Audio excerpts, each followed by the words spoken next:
Bonjour tout le monde, donc je m'appelle Paul Johnson, puis je vais continuer le cours de quantique. Probablement vous m'aviez vu l'année passée en thermo et cinétique. Bon, donc ça c'est...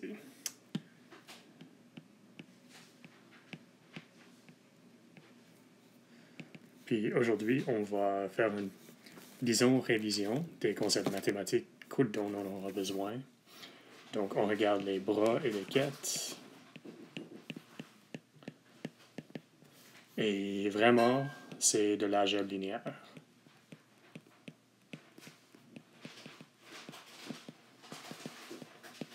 Si vous êtes familier avec l'algèbre linéaire, parfait. Sinon, on va faire une révision des concepts aujourd'hui.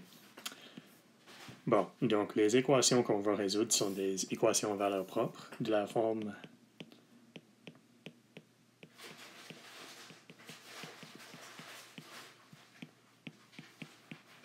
comme ça.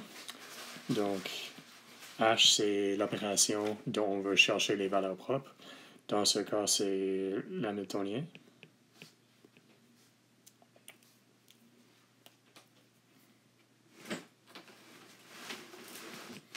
Qui représente les énergies possibles du système. Ça, c'est la fonction d'onde.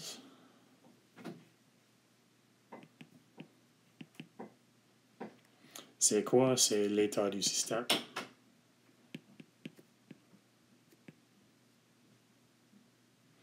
Et vraiment, c'est ça la solution qu'on cherche. Les E sont les énergies, sont les valeurs propres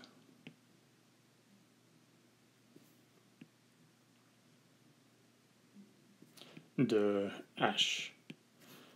Donc, le vecteur propre 6K qui va avec EK s'appelle le vecteur propre de H. Donc, pourquoi le souscrit? Pourquoi? Parce qu'il y a plusieurs valeurs et vecteurs propres.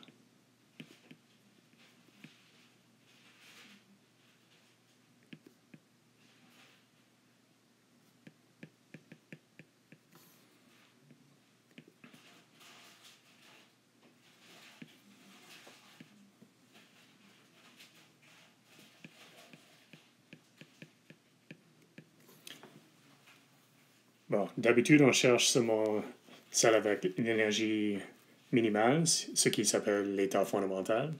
Mais en principe, tous les vecteurs propres sont possibles. Bon, donc juste pour clarifier la notation un peu, il faut distinguer les objets avec un chapeau. Donc ça, c'est une opération, un opérateur, disons. En principe, en mécanique quantique, il faut que les opérations soient hermitiennes. Qu'est-ce que ça veut dire? Ça veut dire que si on prend l'adjoint, qui est le transposé, ensuite le conjugué complexe, c'est la même chose que H. Donc, cette propriété est nécessaire pour avoir un vecteur et valeur propre bien défini. Ensuite, on a les énergies. Ça, c'est un nombre réel. Et on pourra faire preuve, on ne le fera pas ici, que si H est hermitien, les valeurs propres sont toujours réelles. Donc, les E sont les nombres. Les nombres vont commuter avec toute opération et ça sera pertinent toujours. Et puis, ce qu'on met en les guillemets comme ça, on va l'appeler un ket. Qu'est-ce que c'est? C'est un vecteur. Bon, donc, ce sont trois types d'objets qui sont différents. On va regarder la géométrie en deux dimensions, ce qui serait le cas le plus simple de l'algèbre linéaire qui n'est pas totalement trivial. Puis on va regarder en 3D, puis en ND, puis on va voir que c'est exactement la même chose avant de procéder avec des petites propriétés des bras et des quêtes. Bon, donc, géométrie en deux dimensions.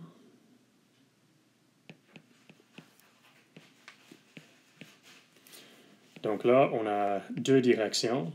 Souvent, on les appelle X et Y. Et n'importe quel point ici, on peut décomposer comme un point avec un composant x puis un composant y. Donc, si on appelle ce point P, on va écrire le point P et on va adopter la nomenclature des quêtes immédiatement parce que ça ne vaut rien de ne pas l'utiliser. On dit que c'est le montant x0 fois la direction x. Donc, le vecteur x, on peut juste, disons, on peut le dessiner ici. C'est un vecteur dans la direction x avec longueur 1. Puis, même chose pour la longueur y. Donc, le point P, c'est x0 fois dans la direction x plus y0 dans la direction y. Bon, donc, qu'est-ce que ça veut dire? Il y a des autres... Ça veut dire que au lieu d'utiliser le point, disons, compliqué P, on le décompose en contributions qui sont simples. Et là, on peut transformer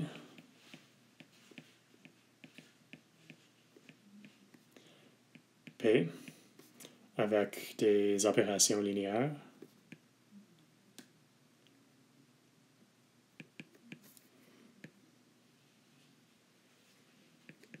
Donc, disons qu'on a une opération linéaire qu'on appellera A, juste pour l'instant. Donc, A, c'est une opération linéaire.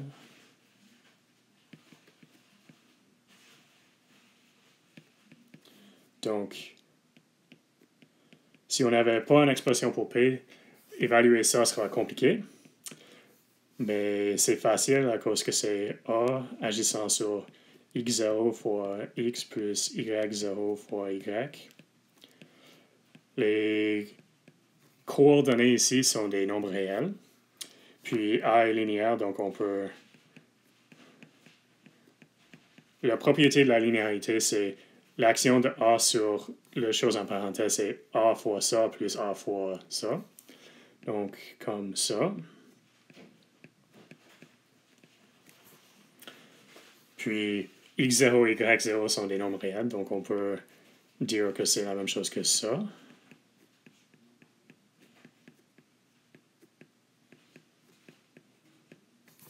Puis ensuite, d'habitude, on saura l'action de A sur X et l'action de A sur Y. Bon, donc, ce qu'on vient de faire, de décomposer P en points plus simples, c'est pas mal ce qu'on fait en mécanique quantique puis en physique mathématique en d'habitude. On utilise une base de variables qui est plus facile pour simplifier notre vie. Et c'est pas mal ça. Donc, ça c'est en 2D, disons en 3D. On a des coordonnées, disons, x, y, z, et n'importe quel point a des coordonnées x, y, z.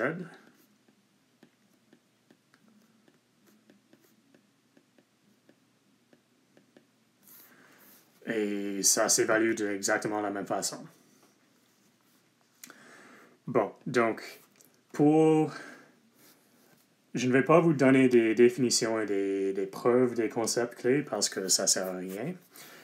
L'idée est que les directions x, y et z sont indépendants.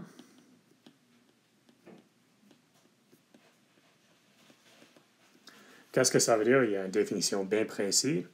Ça veut dire que x, y, z contiennent d'informations qui est différente.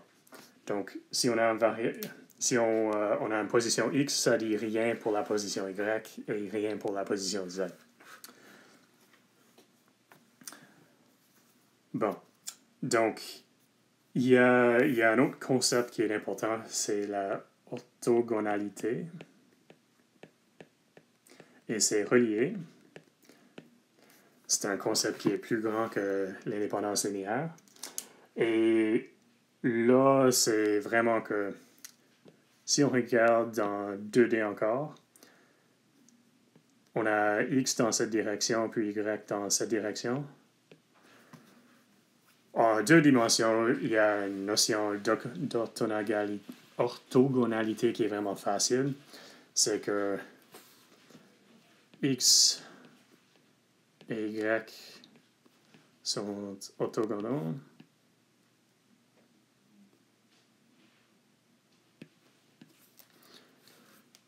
S'il y a un angle de 90 degrés entre eux, et c'est le cas.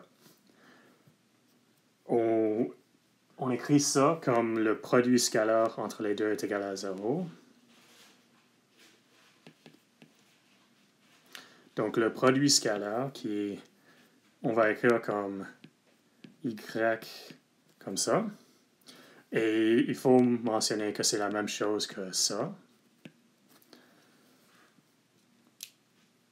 En principe, c'est le conjugué complexe de ça. Ici, ça va être des nombres réels, donc ils vont être toujours les mêmes choses. Si on l'évalue, on va voir que c'est 0.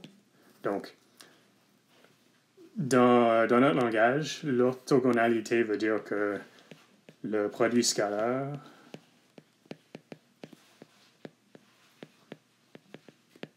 est égal à 0. Et c'est quoi le produit scalaire? Qu'est-ce que ça représente? Ça représente le recouvrement entre les deux vecteurs.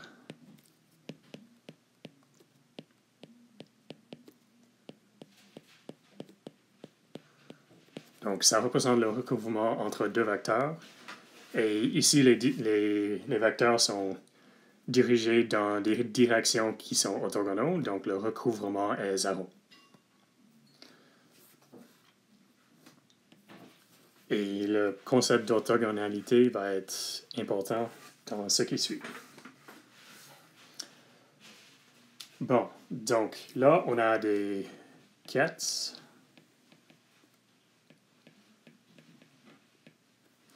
qui sont des vecteurs.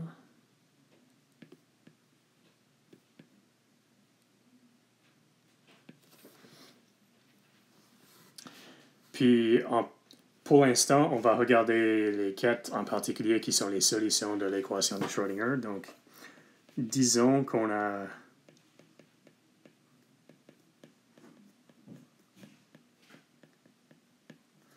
ça. Donc, les quêtes sont des solutions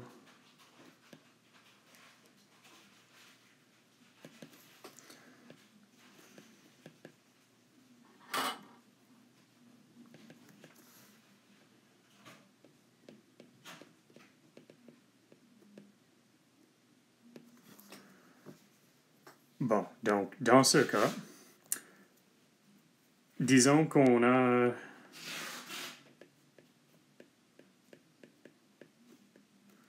un vecteur arbitraire.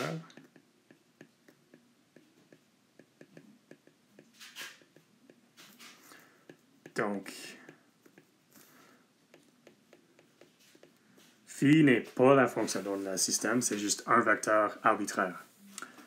On peut l'écrire comme une combinaison linéaire des quêtes CK.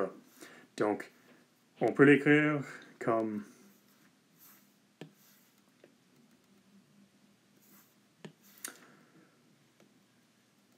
les quêtes forment une base.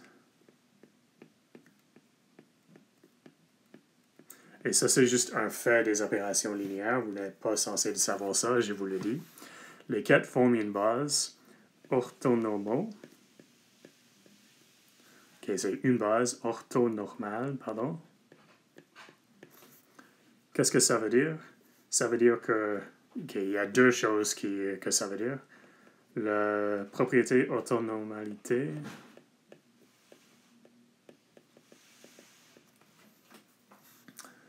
Donc, le recouvrement entre deux quêtes de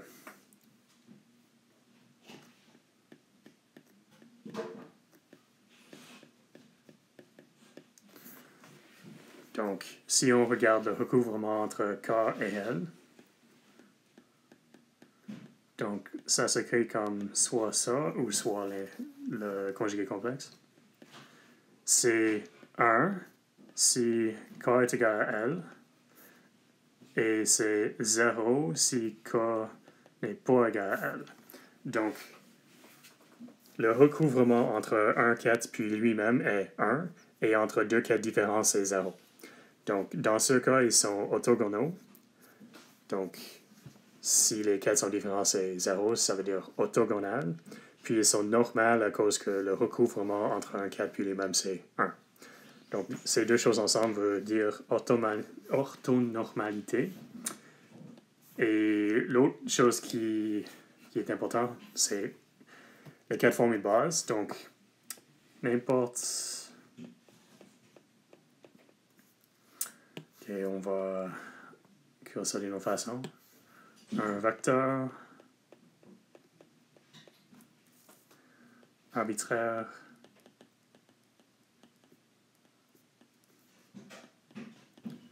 peut être écrit comme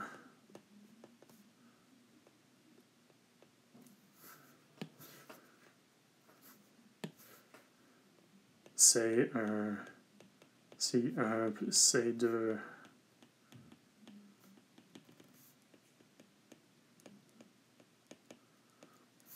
Donc, on peut écrire un vecteur arbitraire comme une combinaison linéaire des quêtes d'une façon non ambiguë, donc d'une façon unique.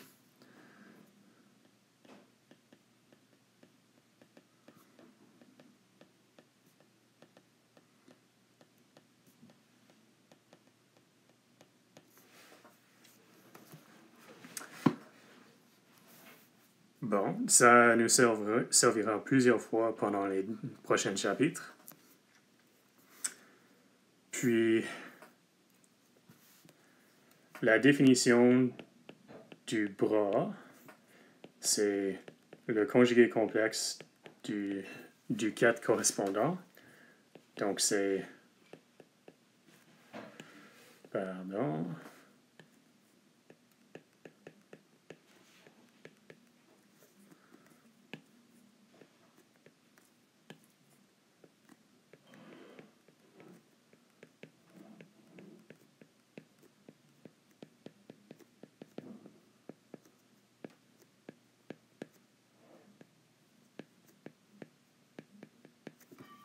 Comme ça.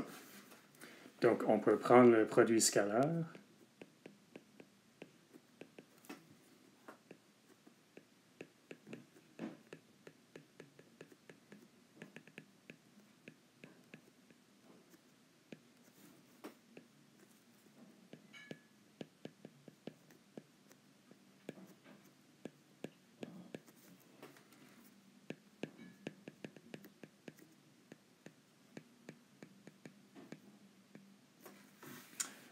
OK. Là, on a un objet ici, puis un objet là.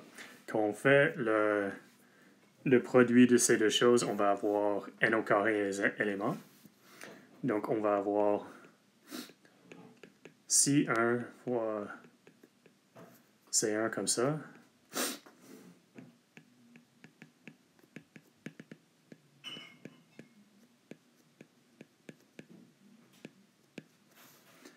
Plus C2.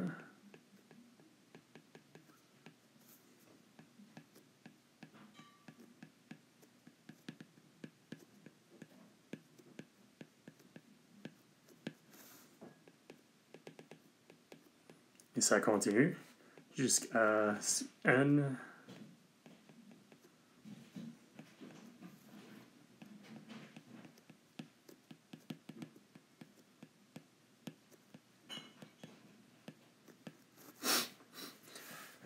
Bon, donc on peut simplifier ça.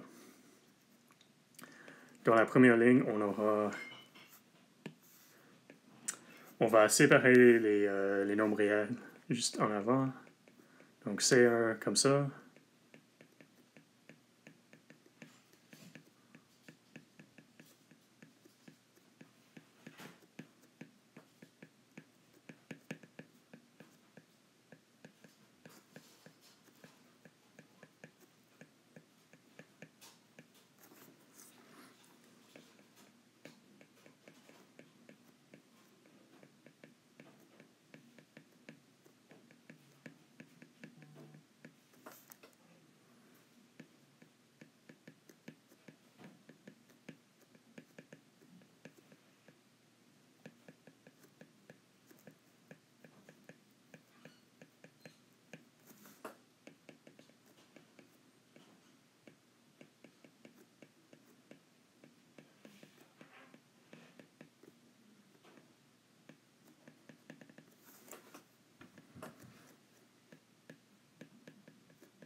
Bon, et là, ça simplifie beaucoup. Pourquoi? Parce qu'on sait que si K, si L, c'est 1 si K est égal à L, et c'est 0 si K n'est pas égal à L.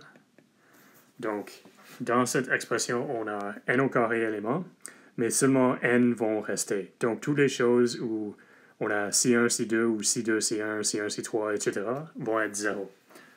Donc, ça devient C1 au carré, on l'écrit comme ça.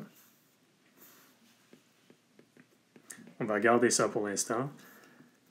Le terme C1 étoile C2 fois C1 C2, c'est égal à 0. Donc, on l'oublie. Puis C2 au cas comme ça.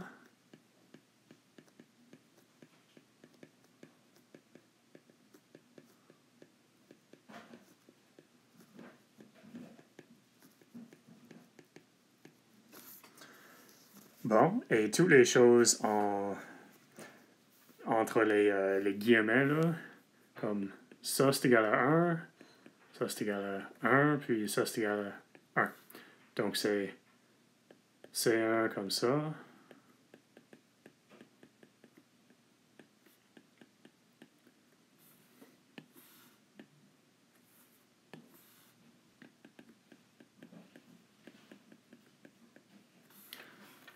Bon, donc au long, c'est ça comment on pourra calculer le produit scalaire entre un vecteur et un covecteur, là. C'est vraiment long. Donc, on a des raccourcis et c'est beaucoup plus efficace. Donc, on va utiliser je vais introduire un symbole, delta KL, donc c'est un delta, qui est égal à 1 si K est égal à L, et 0 si K n'est pas égal à L.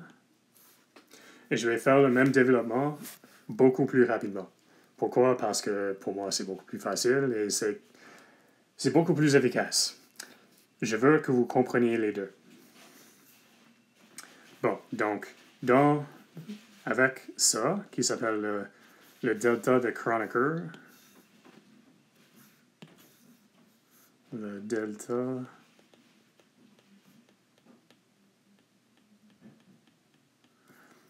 le produit scalaire si K, si L, c'est égal à delta K L.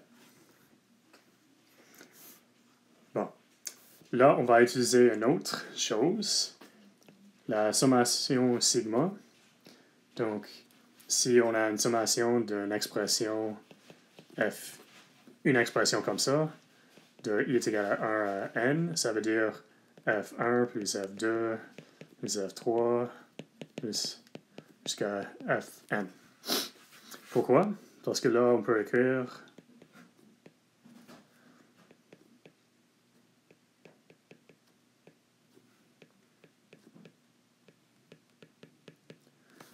comme ça, au lieu de l'écrire au long. Et ça nous donne que ça.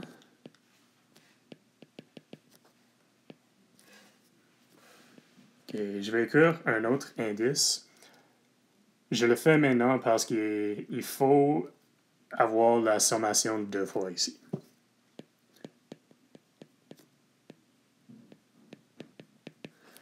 Est-ce que le J est important? Non, le J, c'est juste une lettre pour représenter dans la sommation. En anglais, on dit que c'est un dummy index. Ce que ça veut dire, c'est une sommation de tous les éléments. Le nom de l'indice n'a aucun rapport à la réponse.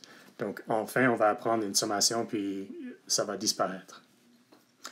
Bon, donc, si on veut prendre ça, c'est quoi? C'est la sommation sur J. C'est J comme ça, fois la sommation sur I.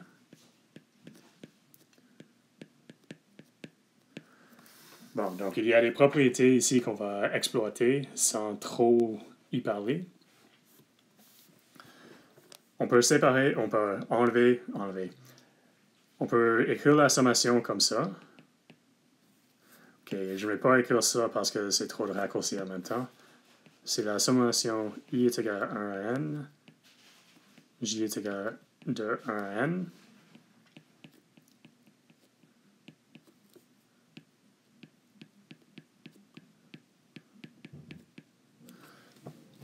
Bon, donc on peut l'écrire comme ça. Ici, pour chaque élément I, on prend une sommation sur n éléments de J. Donc, au total, on a n au carré éléments dans cette sommation. Mais ici, on sait que ça, c'est juste delta ij. Donc, c'est seulement 1 si les indices sont les mêmes. Donc, on va remplacer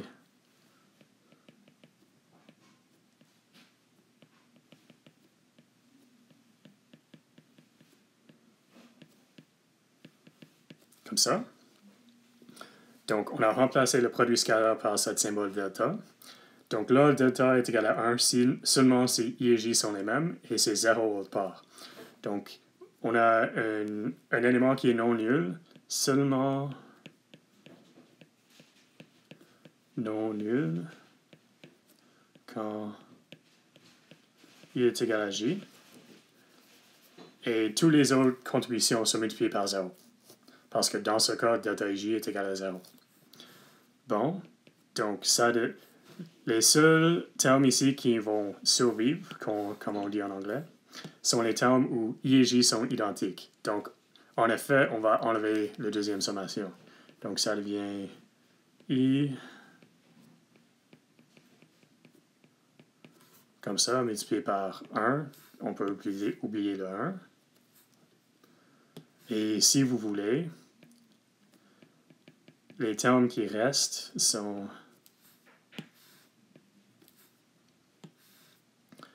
puis on prend une sommation sur tous les J qui ne sont pas égales à I. Mais ici, c'est multiplié par 0, donc tout ça est égal à 0. Donc ça devient juste...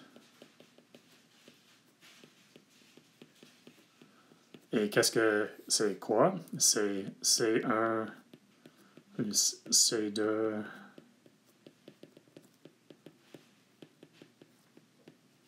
Bon.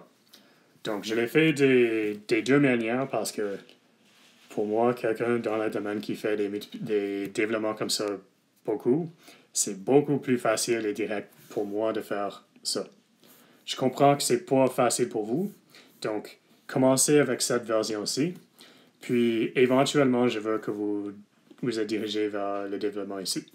Mais s'il faut faire celui-là, il n'y a aucun problème. On va continuer comme ça. Bon, donc la prochaine fois, on va continuer avec le principe variationnel avant de continuer avec des systèmes à plusieurs électrons. Donc, merci et à la prochaine fois.